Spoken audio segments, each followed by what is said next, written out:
This meeting is being recorded. Sounds all fancy. All right, so guys, what a way to end our series. We have my good friend, and I'm not trying to say she's my friend, and people say that she really is my friend. We've met a number of times, and I've gone up to Moravian for their homecoming, and she fed me and gave me some beverages. So that makes her my friend. Okay?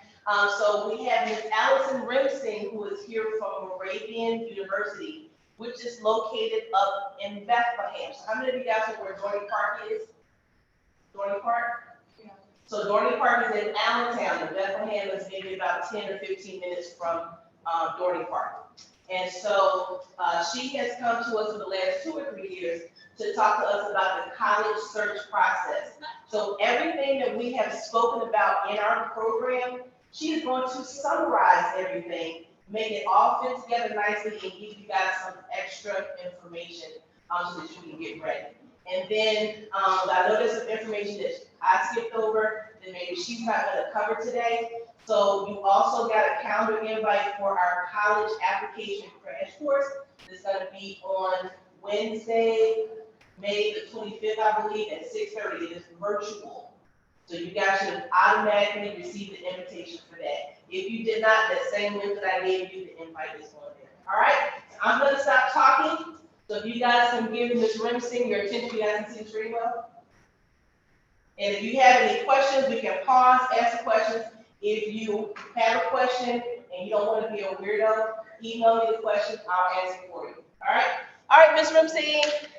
Thank you so much. Hi, everyone. Happy Thursday. I hope that you are enjoying your school year. Am I echoing? No, you're fine. Okay. Okay, excellent. So I'm going to go over really the college search process and what you should be doing to make it as smooth as possible. Okay, so these are all things that you should be thinking about when you're thinking about like what your next steps are and where you might want to consider going to college.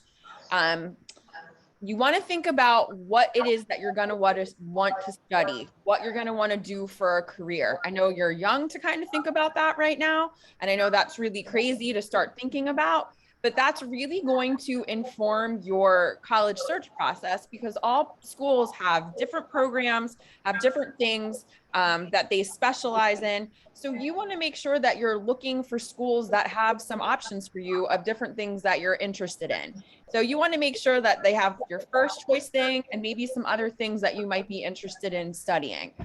So that's really important. Another thing that's important is location.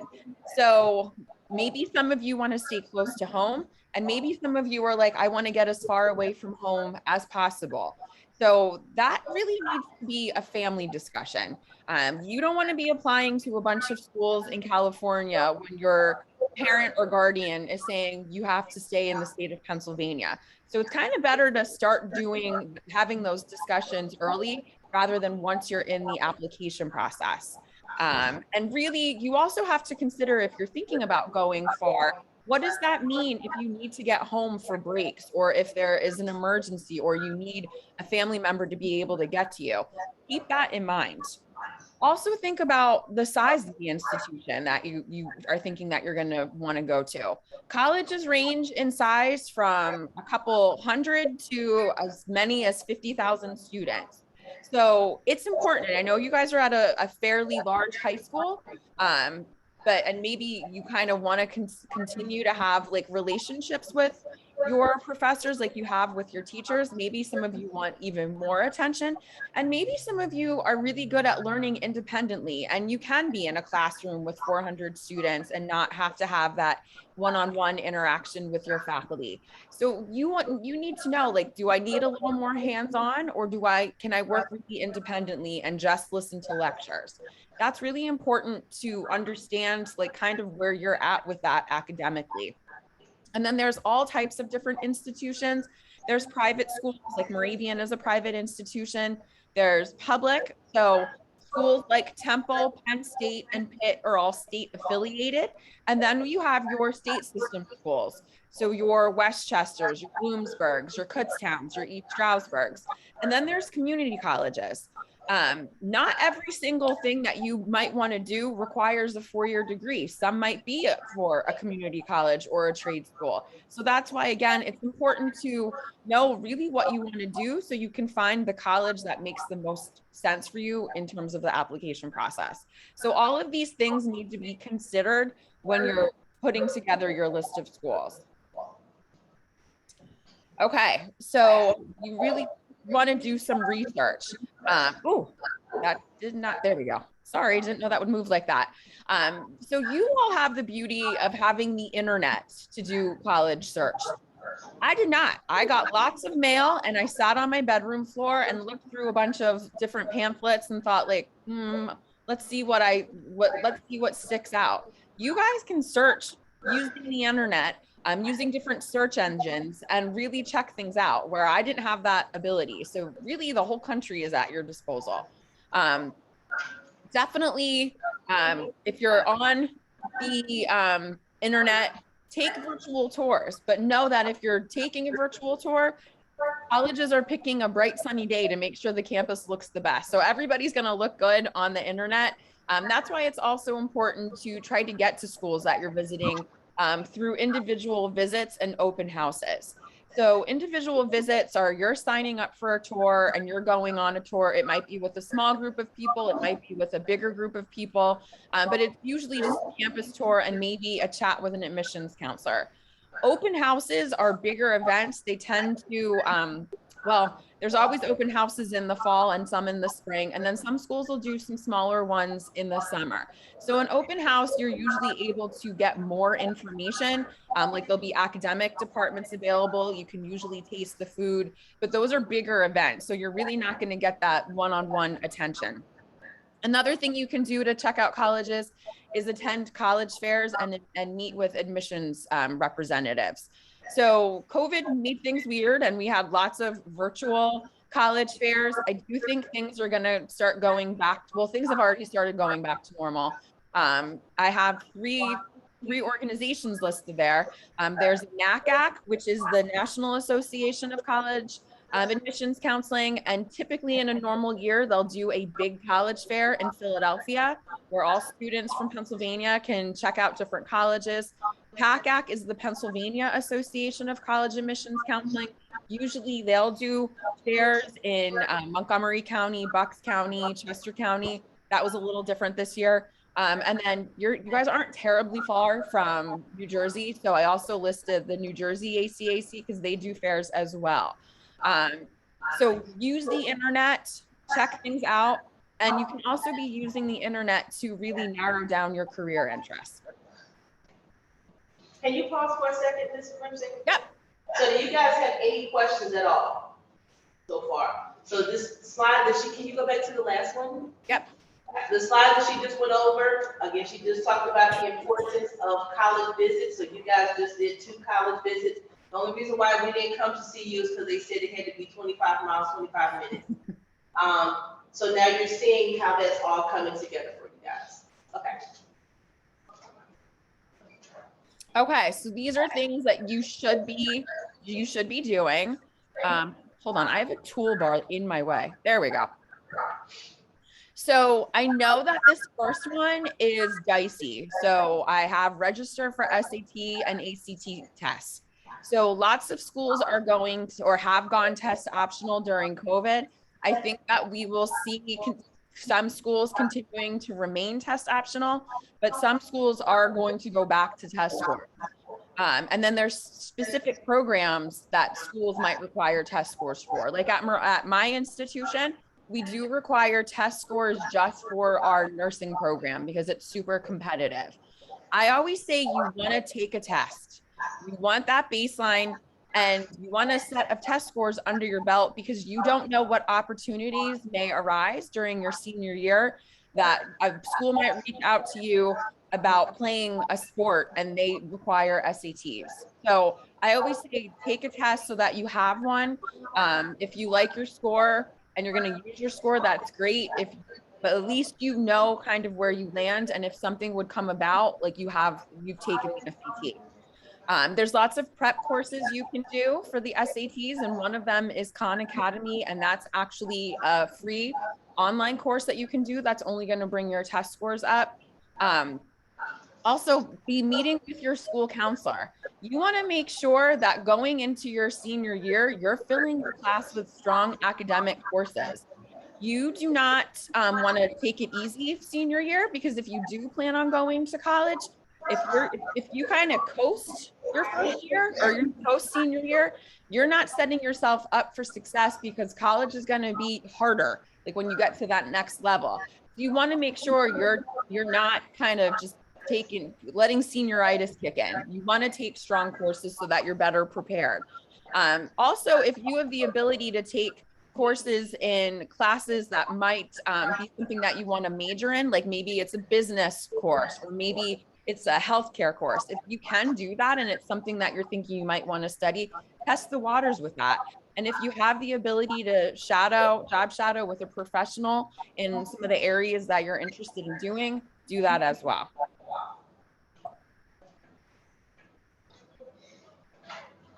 So once you get to your senior year, it's really when a lot of this is going to kick in and kick in fast.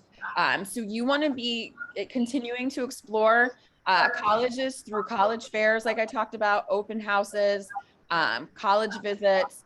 And this is one that you really want to keep in mind: admission visits to your high school.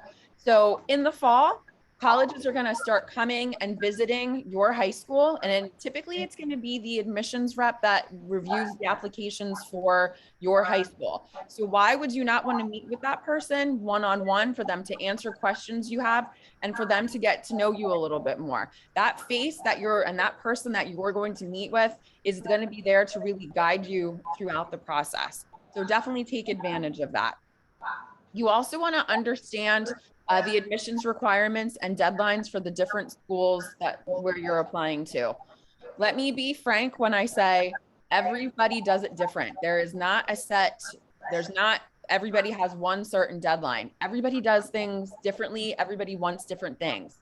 So it's so important to stay organized so that you make sure the colleges are receiving everything they need to in the time that they need to. So maybe that's putting together a note in your phone, or putting something on the refrigerator, or doing an Excel spreadsheet or a Google spreadsheet, just keeping all of your stuff organized so that way, like, you're not missing out on things. Some of the larger institutions, if you miss a deadline and you don't have the application complete, they're getting so many applications that you're just going to automatically be denied. So you want to really be on top of all of that. Again, another plug for the SAT or the ACT. Again, school's going test optional, but you don't know what you might need. And you really want to, again, make sure you're getting everything in that you need to for the schools that you're applying to. And I know this might be wishful thinking, but I say get your stuff done before Thanksgiving, so that way you can kind of sit back, enjoy the holiday season, and enjoy your senior year and not be scrambling to meet deadlines.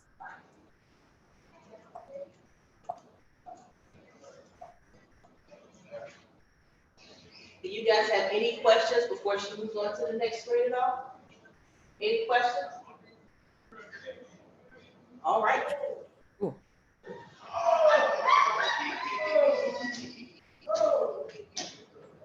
Sorry, for some reason my slides are going the wrong direction.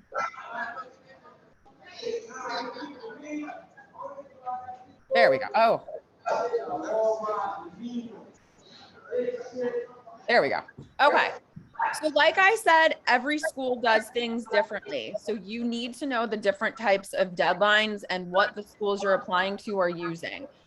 So rolling admissions is the easiest one to understand. So with rolling admissions, what that means is as soon as that application comes in, and applications usually open the beginning of August, schools are going to be reviewing those applications as soon as they are complete and rolling out decisions. So there's no set deadline. They're just sending out answers as applications complete.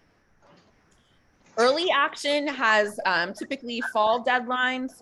So those are sometimes October, November, and December. So what that means is you're getting all of your stuff into that school, and as soon as it's complete, they're getting you a decision. Early decision is the one where it's tricky. So early decision deadlines tend to also be November, December, January. And those are binding. So what that means is if you apply early decision to a school and you are admitted, they expect you to withdraw the rest of your applications and pay your enrollment deposit to come to that institution. You can only do that for one school. You don't have to do that for any schools at all, but that is binding. So really, the school is reviewing your application with the understanding that if you're admitted, you're definitely coming there. So, and schools use it in different ways. Sometimes it's a way to get into more competitive schools then maybe you're qualified, not necessarily qualified for, but maybe you don't fit their profile, and you going early decision, they're going to take you because you've kind of made that commitment to them already. Some schools, everybody kind of uses it a little bit differently. It tends to be with a lot of the more competitive colleges will use early decision. You just want to be careful with that. You want to make sure that if you're applying early decision anywhere, that it's definitely where you want to go, that you visited there, and that you know that the financial aid portion of the process is going to work out. Because like I said, they are admitting you on the basis that you said that you're coming there if you are admitted.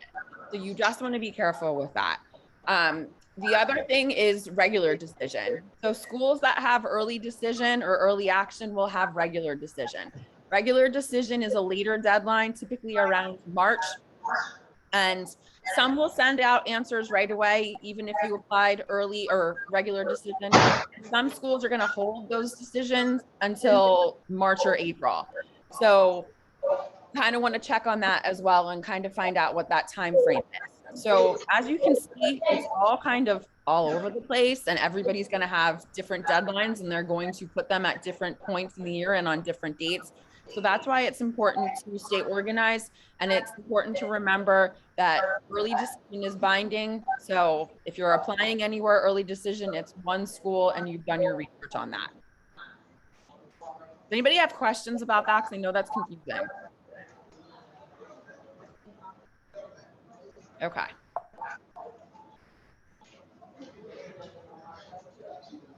Guys, I'm sorry that I'm struggling with it. There we go. Okay. So this is an important slide. Just like everybody has different deadlines, everybody's also requiring different materials in the application.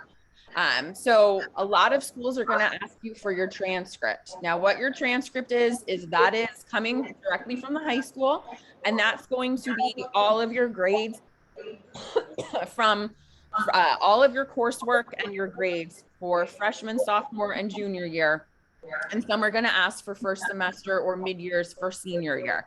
So they're going to see all of your coursework. Some schools are going to require a school counselor recommendation.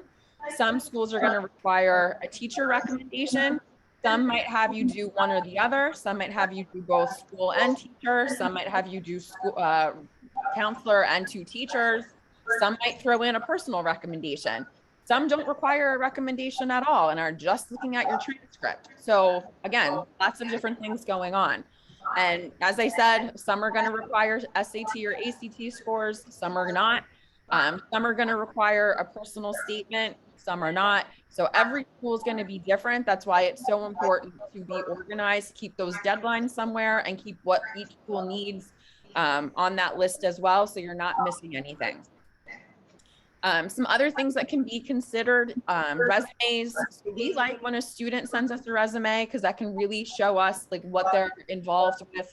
And I will also add this, when you're filling out the application and it's asking you for your activities and it's asking you for what you do, you want to brag about yourself. That's your time to really let them know who you are both inside and outside of school. So if you have a job, you want to boost that. If you're active with your church, if you have family responsibilities, all of these things are things that can be included on the application.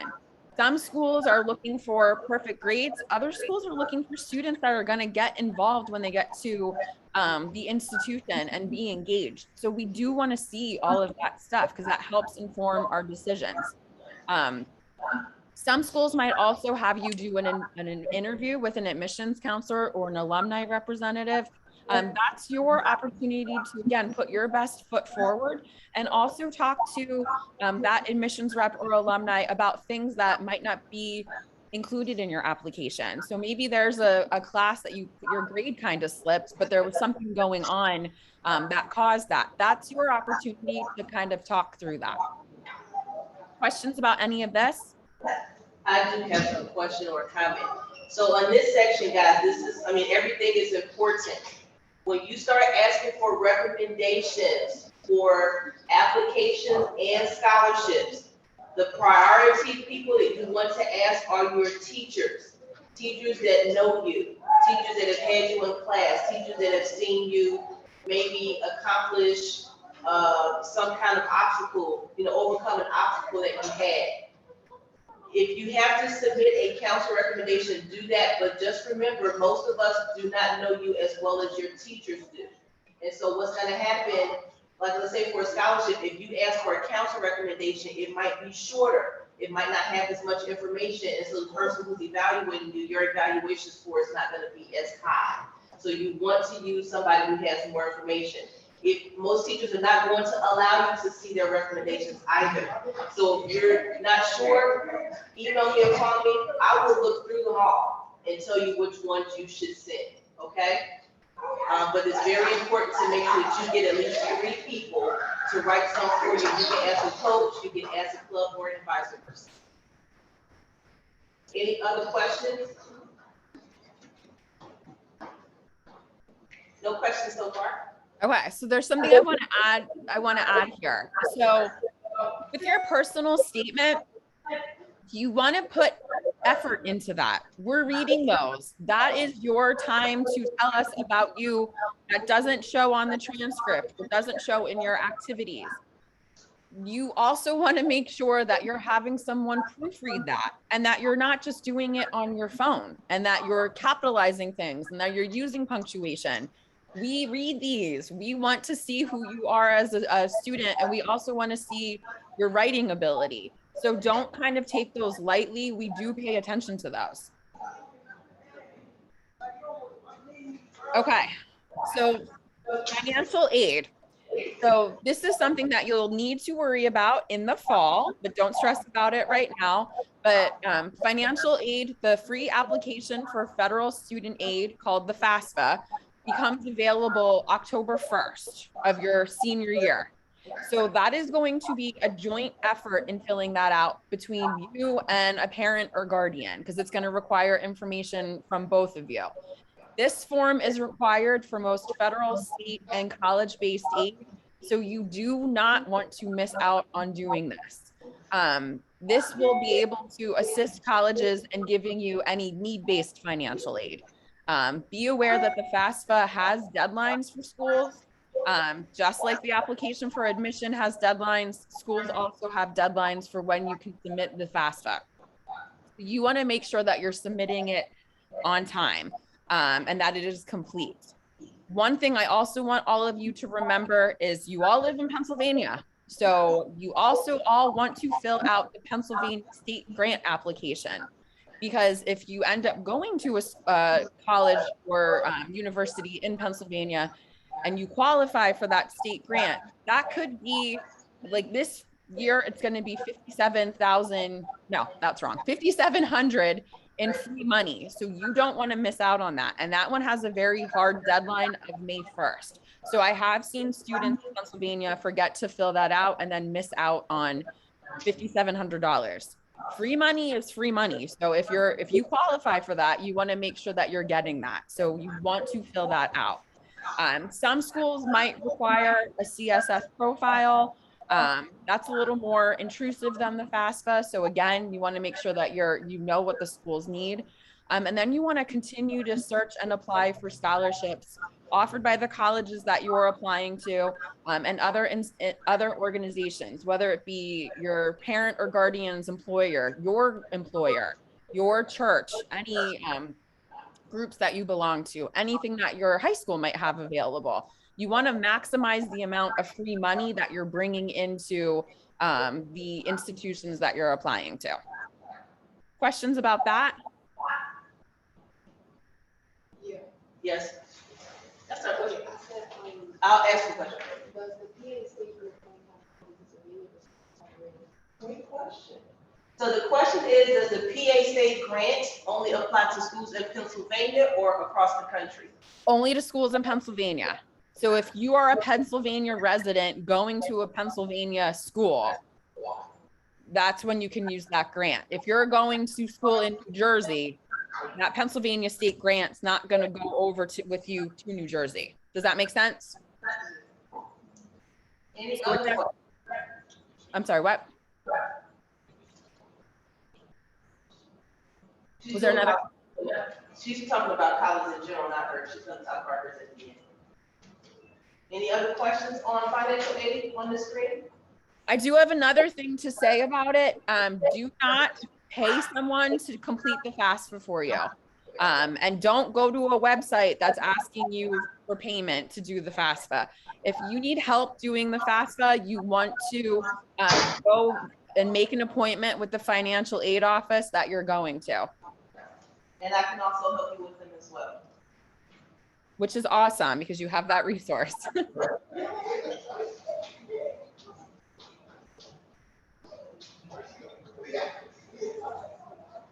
Okay. So this is a good one to take a picture of. These are scholarship websites that you should be looking at. Guys, scholarships are only going to help you. So take advantage of utilizing and doing some research on some outside scholarships. Yes, you might have to do a few essays, but if you get a $500 scholarship, it was worth the hour you took to write an essay. So take a look at these. Like I said, check your high school, check your place of worship, parents, employers. If any of you work at like Wegmans or a Giant or McDonald's, I think they all have scholarship opportunities. So investigate this so that you're maximizing the money that you're bringing to the table when you go to college.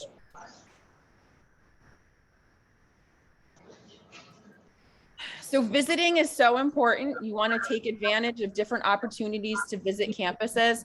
I always say you do not want to wait until orientation when you're moving in to be on campus for the first time.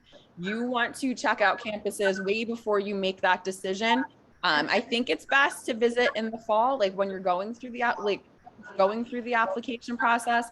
I know that that's not always feasible, but I do think you're better served by visiting colleges before you apply to them. So that way you're not filling out a bunch of applications to schools that you wouldn't actually attend.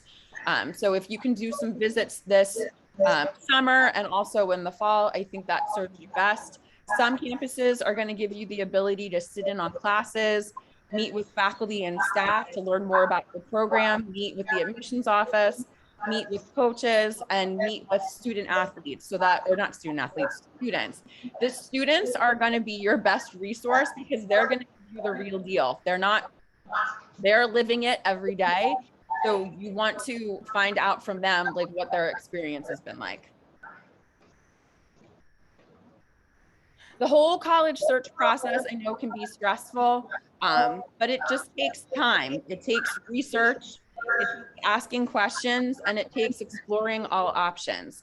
So like you might think you love a school because you've seen it on TV on a Saturday when they're playing football, but until you step foot on that campus, you're not going to know if it's the right fit for you, and you will feel a fit at schools. So definitely take advantage of doing that research now. You guys have a great early start to this, but give yourself grace, give yourself time, and you'll find the right fit for you. Any questions? Ms. Grimson, did you, because I had this coming out of the room, did you get to share much information about Moravian at all? I did not. Do you want me to share some information about Moravian? Of course, we got about 7 more minutes for this segment. Okay. And before I get to them with this next part we have to do, so. Okay. Do you want me to throw some slides up, or do you want me to just do some talking? Whatever you want to do. I might not find slides that easily, so I'll just do some talking. So Moravian is not too far from where you're sitting right now. We're probably about an hour up the turnpike, or the Northeast Extension, I should say. We are a university of right around 2,000 students. Average class size at Moravian is 17, and the students to faculty ratio is 11-1. So our students get a lot of individualized attention.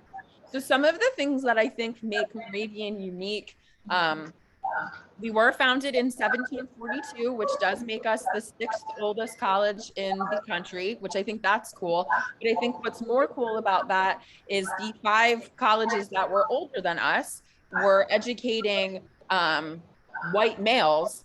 Moravian decided that they were going to educate women first because we wanted the children to be educated, and because the women at that time were in the homes with the children, we thought it was most important to educate the women.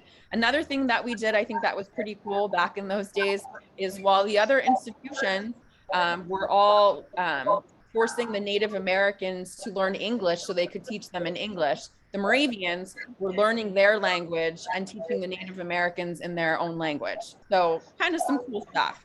But let me also preface that with, yes, we were the first to educate women, but 6 months later, we started the men's school. So we had both running pretty quickly, but it was the women that were first.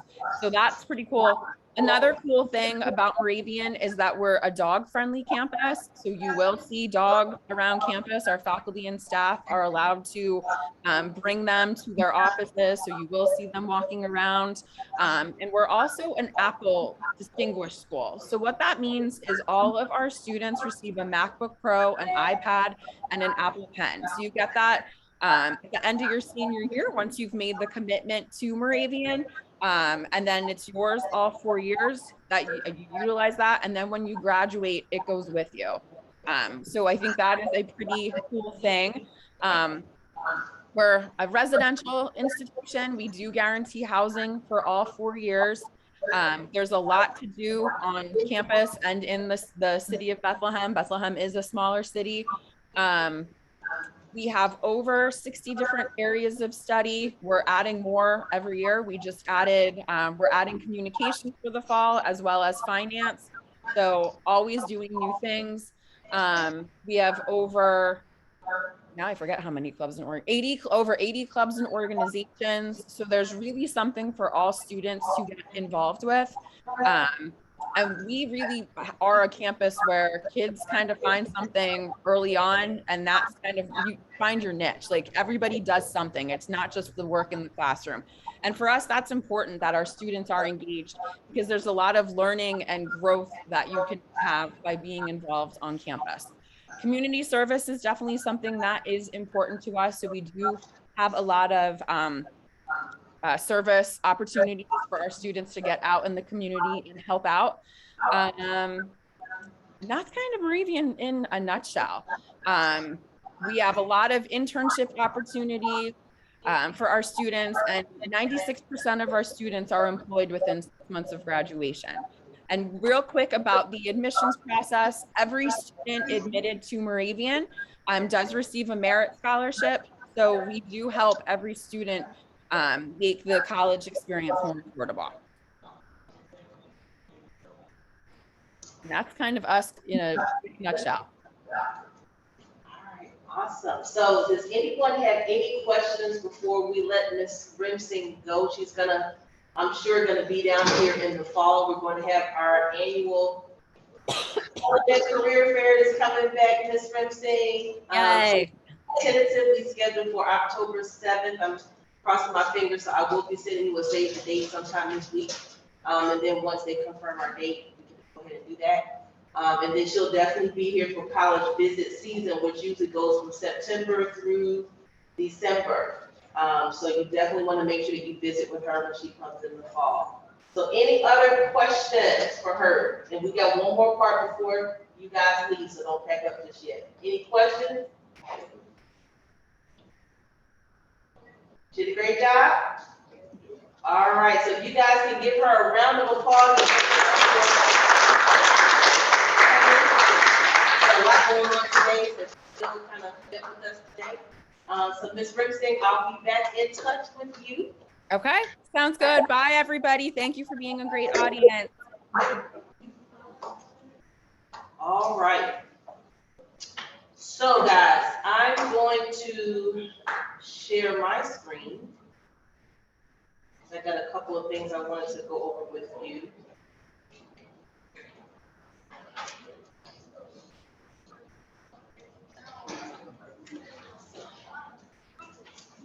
All right. So again, you guys have this usual link that you have for me. I don't think I sent you this one. I think I sent you the other one. But you want to make sure that you sign up, if I didn't sign you up already, for the college application crash course. And so if you have already been part of our group, I automatically put you in there. It's a great time for you guys to be able to come and get some additional information, and also invite your parent or guardian to come so that they can also get some information. And so this is the third year that we're having this, and I added a little something different this year. We also will have a student panel. So I will have some current seniors coming in. So when we get to the question and answer portion, if you don't feel like asking the old people the questions and answers, they can answer the questions for you guys from their perspective, which I'm sure you'll appreciate more than mine. But it's really important that you guys, if you can log in. If you can't come that evening, I will record it. But again, try to come, because we always said we're going to go back and watch a recording, and we don't, right? And then you don't get to ask the questions that you have. So make sure that you sign up for that. Yes. Is that only going to be in English? Yes, but I will have someone there that can do some translation. Thank you for that, because last year I did have somebody. So let me get in contact. Which is needed. And if you could do me a favor, can you just email me real quick, remind me to look for her? Okay. There's another event that's for seniors, but you are more than welcome to come to this. We had something called Campus Connections for the seniors this year, but we had college students that graduated from here last year. They came back and talked to the seniors about their college experience. This is also going to be virtual. It's going to be the day after the college application crash course. Is going to be virtual. And so they're going to talk to seniors about what they need to do to get ready for college between now and September, because there are a bunch of little steps that need to take place. So you're more than welcome to come to that, and I'll remind you and send you some information about that. But the main thing that I wanted to go over with you guys now is the pre-survey for the class of 2003. So this is the link that I sent to you guys in your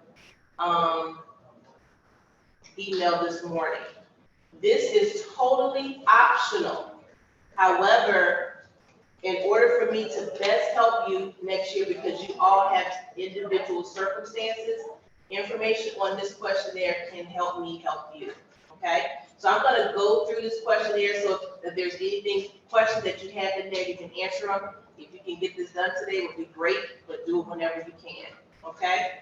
So of course, it's gonna collect your email, last name, first name, student ID, your intended college major. You may not know what your college major is. So if you don't know what it is, put unsure.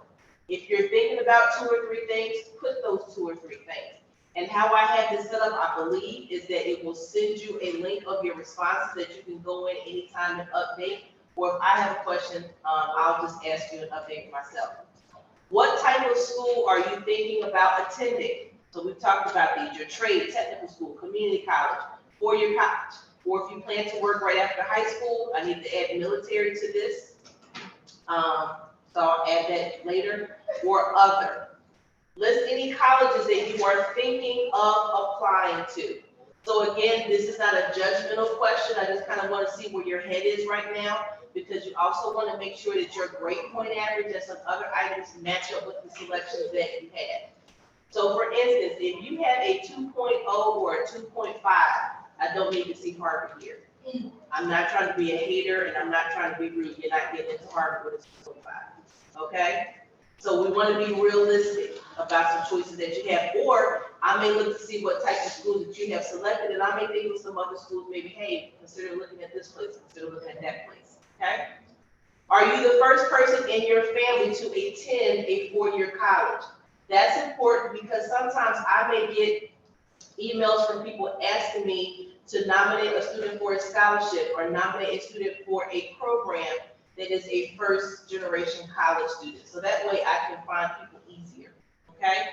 Highest level of education for one or both of your parents. It kind of goes with that other question, okay?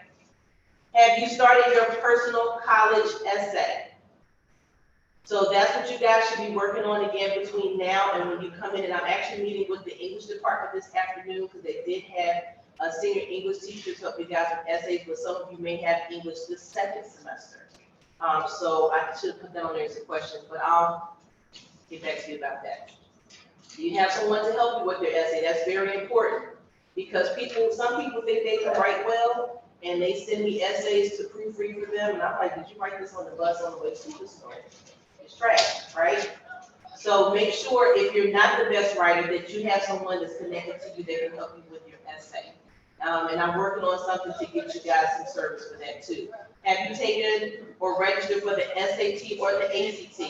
Remember, by the time the fall rolls around, preferably September, worst case scenario October, you should have taken the SAT, the ACT, or both at least 2 times, okay? Just so that you can have 2 scores. But remember, I may have said this, but I think I did. When you're taking the SAT or the ACT, do not send your scores to any schools yet. All of you guys have fee waivers. So if you're taking, you just took the May test, you still have time to take schools off of your list. So take them off. If you're gonna take the June and future test, don't type in there what schools you want scores sent to, because remember, most schools are still test optional. Because you have a fee waiver, you have an unlimited amount of time to send your test scores in. And so we don't want you to hurt your application because of scores. So there was another meeting that we had back, so you guys might want to go onto my YouTube page to look for the College Fit page or the ACT, SAT page to look at the advice that I gave you about how to send your scores. The worst case scenario, just email me, I'll let you know, okay? One question is, have you ever been in foster care? There are some scholarships and grant money that is available to students who have been in the foster care system. Also, there are some colleges that have special programs for students that are in the foster care system. And in a lot of cases, especially like if you go to Westchester, if you get into that program, you don't have to pay for housing. Kutztown University also has something as well. And there's some other schools that have some things. Do you have a legal guardian or custodian that is not your birth parent? This is important because this is how we try to decide if you are an independent or a dependent student when it comes to your financial aid application. Because if you are considered what's called an independent student, meaning that you don't have parents that you rely on, that you don't live with to pay for your education, there's some more money that you can get from schools and from the federal government. Okay, so that's why that question is there. In elementary school, in regards to lunch, you got free, reduced lunch, paid, or unsure. This question will help me see if maybe you are a person that may get the full amount of federal aid from the government. So again, I'm not trying to be all in your business. These questions, I have a method behind every question here. So that way I can help you decide, pick and choose what schools you might want to apply to, okay? Because some schools give you scholarships based off of your grades, and some of them give you more money if you are a good student and you have a lower income, okay? In regards to paying for college, you will be applying for financial aid via FAFSA. I will not be applying for financial aid. I'm not eligible to apply for FAFSA. I don't know, okay? Do you have a resume? Yes, no, maybe. Have you done any community service? If so, describe the types of things you have done. You don't have to give me a poetic essay. I'm the only person that's looking at this. You can just jot some stuff, bullet some stuff, just so I can see how many things you have done. Because also, there are some scholarships that are available that I have to handpick students for. And so if I see that you're a person that has done a lot of clubs and organizations, then I can pull from this to make sure. There's one that's due today called the Rotary that I gave to certain students, but I handpicked some people who I knew had a lot of service. Okay, so that'll help you kind of stay at the forefront of my mind with those particular things. In regards to college savings, we have no savings, we have it all saved up. In regards to college planning, I can work independently. Some of you guys, I might not ever see it all, right? Some of you guys, I'm gonna see every other day. Nothing wrong with that. But just let me know so that way I can kind of keep in mind to maybe give you some regular appointments if you need more assistance, that kind of stuff. What is your citizenship status? Are you a U.S. citizen, permanent resident, DACA, undocumented, or no answer? This question is specific to FAFSA. If you are not a permanent resident, and if you are not a U.S. citizen, you cannot apply for FAFSA.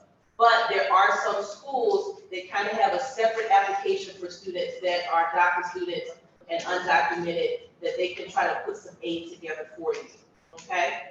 Now, if you are a citizen or a permanent resident, but your parent or guardian is not a citizen or a permanent resident, you can apply for FAFSA, but there's something else that you need to do. So again, once you click that, that's what the next question is. So that way I can pull you guys to the side and make sure that this is done correctly from the beginning. Because sometimes you guys get some really bad information and you don't apply for financial aid because somebody gave you bad information. List any colleges you visited physically, list any colleges you have visited virtually. Are you interested in applying to a specialized college, like an all-male or female school, historically black college, university, Hispanic serving institution, or religious affiliated school, arts college, none? Do you plan on applying early action or early decision to any schools? Now, again, we do not recommend that any of you apply early decision, which is a binding contract, unless it is a school that you have wanted to go to forever. It's the only school that you want to apply to, and your parents have unlimited income. Because again, if you get accepted to that school, you have to accept whatever financial aid package they give you, and you don't want to be stuck like that. So I'm not saying don't do it, I'm just saying talk to me, and we can have a discussion about it. Early action, there's no commitment. So if you want to do early action, I want to know who you guys are so we can get ready a little bit early, okay? Couple more questions. I know this is 5,000 questions. Do you intend to apply to any Ivy League colleges? That's just something I need to know because we'll have a side conversation about that. What are your biggest concerns, stresses about the college planning process? If you attended the senior year prep and juniors, how did it best benefit you? How many sessions did you attend of senior year prep? If you attended senior year prep, how informed do you currently feel about the college planning process? Scared out of my mind or very confident? Do you want to go to college? No judgment. Some of you guys might not know, some of you guys don't want to go, and that's totally fine. But I want to know who you are too, so we can have a side conversation. All right, so I just wanted to make sure that we got through this whole questionnaire. So we got about 4 more minutes. So does anybody have any questions? And I'm actually going to stop this recording too.